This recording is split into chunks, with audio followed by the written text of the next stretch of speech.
Good morning అందరికి. Good morning sir. నేరేడు గుమ్మలు ఎంతమంది ఉన్నారు అడ్మిన్స్? ఒక్కొక్క ఊరికి దరిదాపు 4-5 గ్రూపులు ఉంటాయి. 4-5 గ్రూపులు ఉన్నా, ఊరికి 4 గ్రూపులు ఉన్నా గానీ ఈజీగా ఇంకా చాలా మంది ఉండాలి. చాలా తక్కువ మంది వచ్చారు. ఓకే, ఎనివే నాకు కొంచెం లేట్ అయింది వేరే పని వల్ల. ఓకే, ఇప్పుడు ఆల్రెడీ మా ఎస్ఐ గారు కొంత చెప్పిండు. ఎలక్షన్ కోడ్ అమల్లో ఉంది. ఫస్ట్ పాయింట్, ఎలక్షన్ కోడ్ అమల్లో ఉంది. ఎలక్షన్ టైంలో ఏదైనా గానీ కేసులు అయితే మీ జీవితాంతం అంటాడుతుంది. అది ప్రతి ఎలక్షన్ లో మిమ్మల్ని అంటాడుతుంది. ప్రతి ఎలక్షన్ లో మిమ్మల్ని తీసుకొచ్చి బైండ్ ఓవర్ చేస్తారు. అది కాంప్రమైజ్ కూడా కావు కేసులు. కాబట్టి మీ యొక్క గ్రూప్ లో మీరంతా అడ్మిట్సేనా? అందరు అడ్మిట్సే కదా? మీ గ్రూప్ లో నేను కొన్ని చూసినాము. వ్యక్తిగతంగా, పార్టీ పరంగా వ్యక్తిగతంగా దూషణలు చేస్తున్నారు. ఆ విధంగా చేస్తే ఎవరైతే అడ్మిన్ ఉంటారో అతని మీద యాక్షన్ తీసుకోవడం జరుగుతుంది. వాళ్ళు బైండ్ చేయడం కూడా జరుగుతుంది. ఫస్ట్ వార్న్ చేస్తున్నారు. మీకు అందరికి అవగాహన లేక మీరు ఏదో డిస్కషన్ చేసుకుంటున్నారు. ఆ పార్టీ అంటున్నారు, ఈ పార్టీ అంటున్నారు, వాడు ఇట్లా అంటున్నారు, వీడు ఇట్లా అంటున్నారు, ఇష్టం వచ్చినట్టుగా గ్రూపులలో మాట్లాడుతున్నారు. అర్థమైందా? ఈ ఎలక్షన్ కోడ్ అమల్లో ఉన్నది కాబట్టి ఇవన్నీ చేయాలి. ఇప్పటి నుండి మీ గ్రూప్ లో ఎవరైనా అన్నెసెసరీ కామెంట్ చేస్తే వాళ్ళని వార్న్ చేస్తారా, లేకపోతే మీ గ్రూప్ నుంచి రిమూవ్ చేస్తారా అనేది మీ ఇష్టం. మా నోటీస్ కి వచ్చి కంప్లైంట్ వస్తే ఖచ్చితంగా గ్రూప్ అడ్మిన్ మీద కేసు చేయడం జరుగుతుంది. తర్వాత మీరే ఇబ్బంది పడతారు. ఈ ఎలక్షన్ లో ఎక్కడో గొడవ జరుగుతుంది. ఎక్కడో గొడవ జరిగిన దాన్ని మన దగ్గర గొడవ జరిగినట్టుగా క్రియేట్ చేసి దాన్ని గ్రూప్లలో షేర్ చేస్తారు. దానివల్ల ఏమవుతుంది? Law and order problem create అవుతుంది. అన్నెసెసరీగా షేర్ చేస్తూ ఉంటారు అన్నెసెసరీ విషయాలు. ఓకే, హైదరాబాద్ లో జరుగుండొచ్చు, లేకపోతే ఇంకొకడెక్కడ జరుగుండొచ్చు. దాన్ని మీ గ్రూప్ లో షేర్ చేస్తారు. దాన్ని చూసి వేరే వాళ్ళు వేరే గ్రూప్ లో షేర్ చేస్తారు. అలాంటి సిచ్యువేషన్ లో ఈ ఎలక్షన్స్ లో అనేది వెరీ ఇంపార్టెంట్.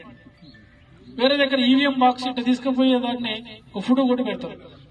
ఫోటో కొట్టి పెట్టి ఈ ఈవీఎం బాక్స్ ని ఏదో తీసుకుపోతున్నారు, అటు మళ్ళిస్తున్నారు, ఇటు తీసుకుపోతున్నారు అని చెప్పి గ్రూప్ లో తెలిసి తెలవక మెసేజ్ ఫ్లాష్ చేస్తే దాన్ని ఎట్టి పరిస్థితులు కూడా ఫార్వర్డ్ చేయొద్దు. ఫార్వర్డ్ చేస్తే ఎవరైతే ఫార్వర్డ్ చేస్తారో ఆ గ్రూప్ అడ్మిన్ ఎవరైతే ఉంటారో వాళ్ళ మీద యాక్షన్ తీసుకోవడం జరుగుతుంది. ఒకవేళ ఆ రోజు కాకపోవచ్చు, తర్వాత కంప్లైంట్ వస్తుంది. కంప్లైంట్ వచ్చిన ఆ గ్రూప్ ఎవరున్నారు, అడ్మిన్ ఎవరున్నారు, షేర్ చేసిన వాడు ఎవడు, వీళ్ళందరినీ తీసి కేసు చేయాల్సి వస్తుంది. కాబట్టి మీ గ్రూప్ లో ఉన్నటువంటి మీ సభ్యులకి మీరు ఒక మెసేజ్ ఫ్లాష్ చేయండి. ఈ రోజు మన నేరేడుగొమ్మ పోలీసు వాళ్ళు ఒక మీటింగ్ పెట్టారు. ఆ మీటింగ్ లో ఈ విధంగా అన్నెసెసరీ కామెంట్స్ చేయొద్దు, అన్నెసెసరీగా మెసేజ్లు పెట్టొద్దు, అన్నెసెసరీ ఫార్వర్డ్ చేయొద్దు. ఏ వ్యక్తిగతంగా ఏ పార్టీకి సంబంధించిన వాళ్ళని వ్యక్తిగత దూషణలు గానీ పార్టీ పరమైన దూషణలు గానీ చేయొద్దు అని చెప్పి మాకు క్లియర్ ఇన్స్ట్రక్షన్ ఇచ్చారు. కాబట్టి ఆ విధంగా మీరు ఫాలో అయ్యే విధంగానైతే మాత్రమే మీరు గ్రూప్ లో ఉండండి, లేకపోతే మీ గ్రూప్ నుంచి రిమూవ్ కండి అని చెప్పి క్లియర్ మెసేజ్లు పెడితే కొంతవరకు వాళ్ళకు కూడా అవగాహన వస్తుంది. కొంతమంది రాకపోవచ్చు. మీకు ఇంకా వేరే వాళ్ళు ఎవరైనా రాని వాళ్ళు ఉన్నా కానీ వాళ్ళు కూడా చెప్పండి.